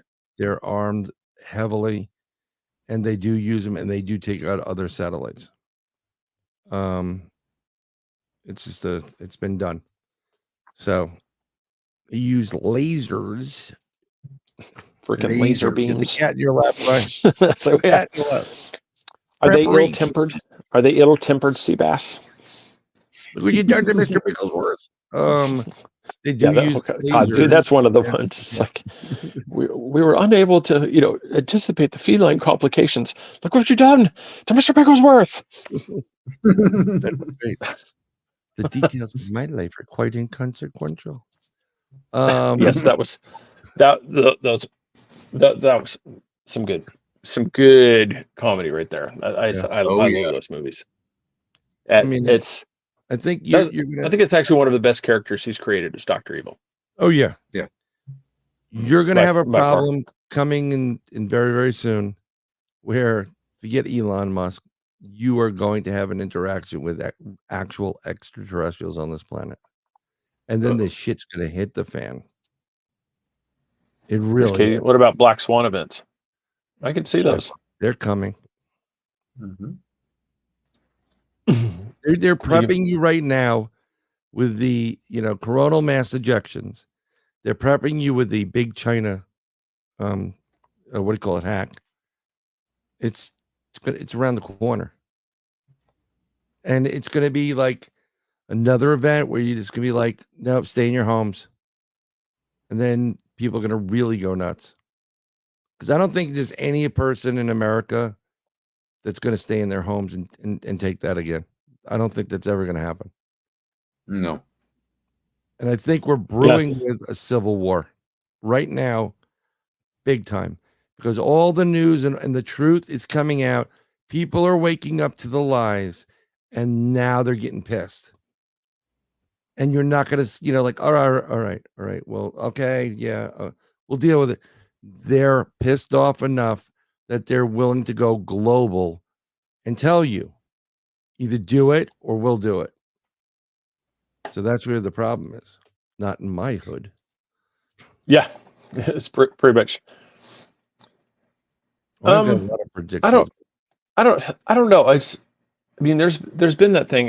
There's always a possibility of it, of a rogue asteroid, or Godzilla. some meteor that's not been, because throughout history of this planet, there's been massive strikes. That's one of the. I mean, we go back to the time the Younger Dryas. Something happened. People call it Noah's flood. Stuff but across the globe, every ancient culture has the same thing. Something happened that forced humanity to go underground. That there was a massive disaster, because it's just all these cultures where they Göbekli Tepe, China, those discoveries in China where they've found all those carvings in the caves. Something caused humanity to go underground for a period of time, and then slowly emerge back out. And that's one of the. So, do we have something coming up again? We could, but that's once again, that's part of the thing. Maybe that's probably why Atlantis no longer exists, is because it was probably a meteor strike. No, it wasn't. It was actually USO, but that's a different story. I thought when you talk about something caused us to go underground, and I was looking in chat, and I could have sworn someone wrote the Mormons coming in, or some other group, like, have you accepted Jesus as your Lord and Savior? Please, sir, please open the door. Jehovah's Witnesses coming, go underground. Yeah. Right now. Desert. Yeah, that's one of the things. I watch On Patrol live. I like to watch that show. They could do an entire. All they need to do is just do agencies just here from Florida, and you would have massive ratings on that program. I think they're up to like 4 agencies now in Florida, and that's one because they're just saying that whole roads blocked off. Interstate. Must be at least 15 cop cars. Yeah, it's like everywhere. Yeah, welcome to Florida, man. Oh my God, it's crazy down this place. Yeah, they're even posted a great photo of a meme of all the different roadways and what they represent in pictures. Oh, yes. And he was so right about 95 being NASCAR. 100%.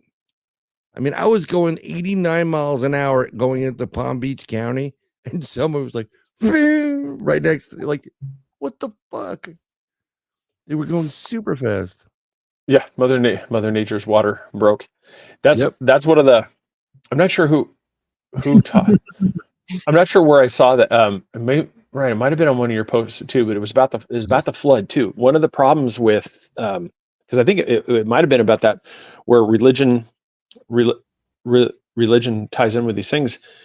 If Noah's flood was accurate, the big problem, especially for marine life, is if that much water suddenly just showed up, that would have wrecked the salinity of the oceans, and that would have been a massive kill off of all aquatic life, because they can't survive in brackish water. True. Wait a second, because the saline in the water, you can still get salt up in the Himalayas. So but that was not enough water at one point. Yeah, but no, that was the thing. But that's just through tectonic activity, like the Himalayas. That used to be all under, through time is uplift, and so what was on the floor seabed is now up above, and that's where just those layers through evaporation as it would build. But we're talking like just Noah's time, it started to rain, all of a sudden everything is flooded, that would have absolutely killed all aquatic life. Suddenly just diluting that much the salt out of it. I personally don't believe the entire planet was flooded. When that's where we're going back to where there's a good chance that it was tsunami activity. And that's what, why all around the world, everybody at the same period of time, they all have those flood accounts, that there was some massive flooding thing, which most likely was some meteor, comet, something struck, everything flooded, and those that survived went underground because that was the only way to survive, basically the nuclear winter that occurred from it. And so what could survive, what they did have, and that's where, because I've been one of the biggest things, like for Noah's Ark thing, I'm actually more of the thing that Noah's Ark was an actual DNA depository.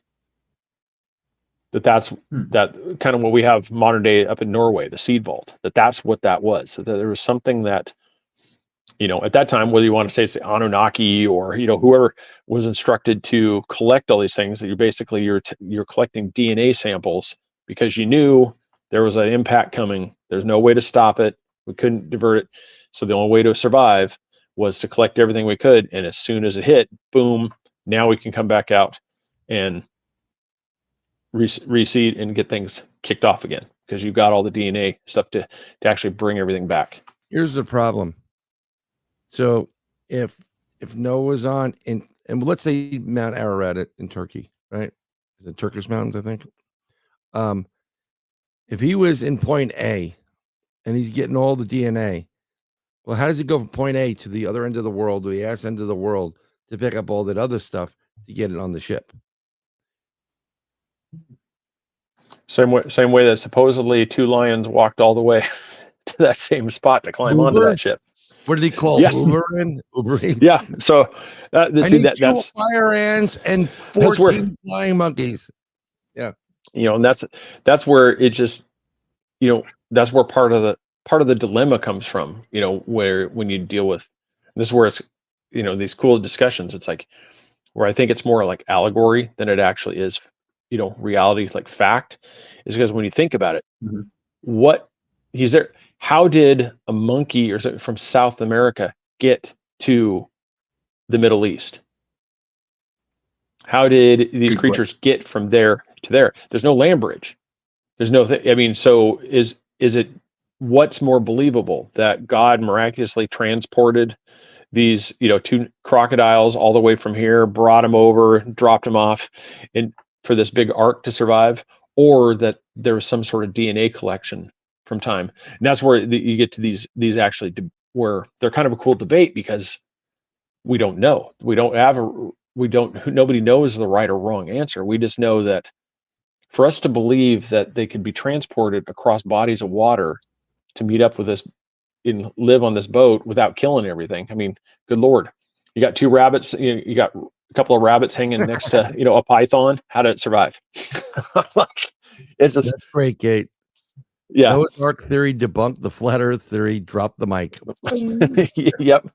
Yeah, it's just exactly. Well, that's where you get into like these cool things where it's like, it has nothing to do with, whether or not, believe what you want. But when it comes to these things, and this is where, especially when you get to a lot of like religious people that just, they are steadfast, like, no, this is the way. And then but think about it. How did this get from here to there? A moose. How did the moose get from here to Noah's Ark? The caribou. How did it get over here? The woolly. There's proof that there was a good chance that the woolly mammoth was still roaming around this time. Yep. How did these things get on the ark? That is a question. Yeah, and that's the dilemma. It's like how does it, so what's right, what's wrong? Well, one, soft facts, we don't know. Well, it looks like it's allegory, and that's kind of where, when I went to seminary school, this is kind of where I started having these questions that they didn't like, because that was the type of stuff where it was just, it's not that, that what I've discovered is the truth. No, it just made me at these questions, and it's one of those. There's not really a great answer. We know that if you read the Bible, it says this happened. Well, just think about the logistics. How did this happen? Just like I said, when you think about just the sheer, did they all? And you're like, well, there was the original, and then we just had species kind of break off from it. Well, I'm like, okay, well, that doesn't explain some of the genetic differences. So you made a lot of friends in seminary school. You influenced a lot of people, made friends, and then Father McGillicuddy's, he hit you in there. Dong, get the fuck out of here. That's what basically happened. Yeah. Damn it, they're on to us. Well, the biggest one was for where if you actually read the history, the history, the wording for the water when he turned the water into wine, that story, that was the role of the bridegroom, the husband to be. That was what the role of that, in that time. So there's actually a good chance that was Jesus's wedding. And oh my God, you want to stir up a hornet's nest. You start talking that Jesus was married. It was lovely. Boy. Yeah, and so that's and one of the things the teachers is like, there's no no, that doesn't happen. I'm like, okay, well, let's just see how this. I love how this show just goes all these things. I mean, if you think about it, it's like if you actually just take everything at truth, that the Son of God came down to basically to live the human experience and die for the sins. Why would you not experience one of the most fundamental things that a human goes through? Falling in love and looking for a partner, to have an emotional connection with. Why wouldn't you? Why wouldn't you want? Let's get the love thing out of there. I'm trying to save people the absolute shock. Jesus was making it with a woman. Heathen. I'm like, you don't want to get people, people that stirred up, but just swiping the app across. No, not her. Yeah, it was this Mary one. Which Mary? There's 400. Yeah, it was AD Tinder. Yeah, had the Roman tablet. Yep. Scratching it out. Yeah, it's for me that would make sense. It's like that that would be, and that's where you go through and yeah, that's what it made. I like going to the Coliseum. Look at the doggo. Look at the doggo. I like going to the Coliseum and every once in a while watching crosses grow up. Dude, thank you, Mary. Yeah, see, and that's see, like there. I would have, Katie, I would have loved to have been a fly on the wall for that wedding. Yeah. Yeah. I mean, that's what's, there's just, that's some of the stuff that, it as it happens, it was just, it really can't, really comes down to, for me, honestly, I would say it would take. My furry child is summoning me, so I got to get going. All right. All right. Well, I appreciate you coming on, man. I mean, it is. We're gonna wrap it up too. It's an hour and 52 minutes anyway. Yeah. So, like I said, all right. Give your plug, man. What do you want people to? There it is. That's the plug. Go check him out. He's gonna have shows out. He's gonna give some information. I'm gonna try to get on there. So that was. I can just picture, Mary's mother going, a carpenter. You could look. Joseph married a doctor. What's wrong with you? What's with no, Aaron he's got 1,400 sheep. You go marry somebody that says he's a carpenter. Go ahead. Yeah, definitely. Yeah, right, Ryan. Go follow him on Facebook. Also on, like I said, him, Ashley. They had the Monster Universe. Like I said, they great shows. They're both. I said they both are tackling these things. So definitely, definitely go follow and support them. Thanks to MA. I would love to see Ben Stiller do a period piece of Jesus getting something about Mary. Oh, that would be an interesting thing. Take that movie and just transport it 2,000 years plus back, and there's something about Mary. Think about it. Oh my God, that would be pretty freaking funny, actually. Yeah, you would definitely trigger some, get some people triggered. on that one for sure. Yeah, it's King. Really appreciate Thank that. you. Ryan is well. We've Like I got a said, couple everybody, of- please go yeah. support him. Ryan's a great guy, and we got a big guy coming in too. I mean, we got a couple of big people coming in as well. We got Dave Scott coming in next week. Dave Scott from Spaced Out Radio. Yeah. And I can tell him. If any of you guys, Desiree, who are you talking about? Are you talking to Brian? Talking to me? Ryan? Yeah, what did I do wrong now? Do you speak, sir? I do speak, but I've been cut off all fucking night. Oh, sorry, all night. I try to speak, but it's also my internet, so it's pretty messed up. In our defense, you muted yourself there for a little while. You were on a good roll, but nobody could hear you. Yeah, I know. So I just shut up, and I was watching Twitter porn. So the Christmas schedule. So next week we're going to talk a little bit. We've got about a half hour to kill while we're waiting for Dave Scott. So we're going to talk Krampus and some other Christmas stories while we're waiting for him to come. So that'll be kind of cool. We'll talk about that. Krampus, was it Krampus Day? Was last week? I think it was last week. Yeah, pretty cool. I want to go see that procession. That would be awesome. My wife thinks said no, but yeah, poor Brian. I know.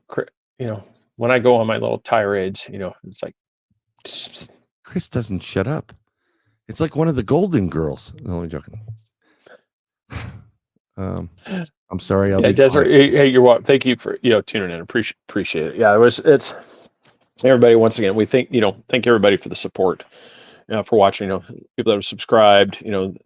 Those that have given stars and stuff through that. Just like that really means a lot. We'll try to get better about doing like possible merch and stuff. So, yeah. Well, Desiree, we'll talk about something that's so cool. Where you don't get coal in your stocking. You get a horned demon that wraps you in chains and drags you to hell.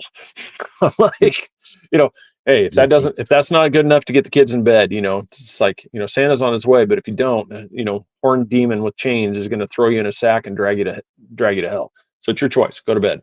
So a great idea for everybody. Always wrap some other presents like boxes, like you were going to throw them out, wrap them for the kids. And when they're really nasty, that's it. You throw them in the garbage and they freak out. Like, oh my God, they're serious. They're throwing out gifts. It works every time. That's it. I'm going to throw this out. Boom. But we have another big guest coming on too. An expedition guest from Expedition Unknown. Yeah. Yes. Want to talk about it a little bit? Well, I mean, my microphone's not good. We can talk about it a little bit before next week, whatever. Okay. Hopefully I'll have better internet by then. I get a better Flintstone bird in my fucking computer. Beep. Oh. That's right. But just everybody, thanks for watching. Like I said, we're going to see, like I said, but yeah, just reach out, send a friend request, follow him and Ashley. They really put out some good content, and those two actually really do a good job. And that's one of those things we definitely want to promote those, because they're actually, they're actually doing exactly what needs to happen, where they're basically calling out the frauds and the hoaxes, which is what really needs to happen right now. So it's definitely support them. So yep. Yeah, I don't know. Wait, real quick, I'm not sure about Starlink. It really looks interesting. So it'd be interesting to try it and see what that's like. Yeah. Because then when you have your receiver, you can just take anywhere with you in it, content. So it'd be interesting to see how that works. Yep. Well, that's the thing. We're you guys are listening to one of the most viral podcasts out there. So you probably should get yourself tested. Fatality. That's right. That was perfectly timed. All right, everybody. Thanks for watching. We will see you guys on the next one. Have a great night. Thanks. Like I said, like, share, subscribe, tell your friends, bring them there. Just do all that stuff and just really help us out, because God knows, the more the better. It makes things really interesting. So everybody have a great night. We will see you next week. Dave Scott, Spaced Out Radio. Good night.